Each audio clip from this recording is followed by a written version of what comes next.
தமிழ் சினிமால இப்போ வரைக்கும் வெளிவந்த எந்த படங்களும் பண்ணாத ஒரு சாதனைய விஜயோட ஜனநாயகன் திரைப்படம் பண்ணதா இப்போ ஒரு இன்ஃபர்மேஷன் வந்திருக்கு.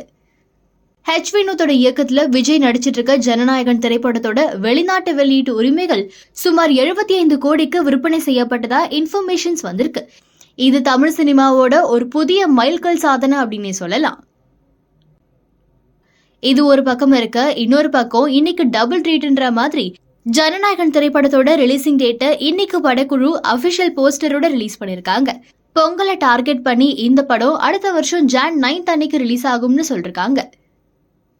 விஜயோட லாஸ்ட் படம், சோ ஒன் லாஸ்ட் டைம் அப்படின்றதுக்காகவே இந்த படம் எல்லா சைட்லயுமே சம வைரலா போய்கிட்டு இருக்கு.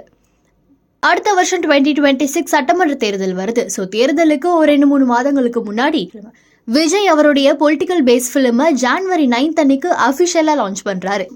இதனாலேயே விஜயோடைய கெரியர்ல வந்த மற்ற படங்கள் மாதிரி இல்லாம ஜனநாயகன் படத்துல ரொம்ப ஸ்ட்ராங்கான ஒரு பொலிட்டிக்கல் கண்டென்ட் இருக்கும்னு நிறைய பேர் சொல்றாங்க.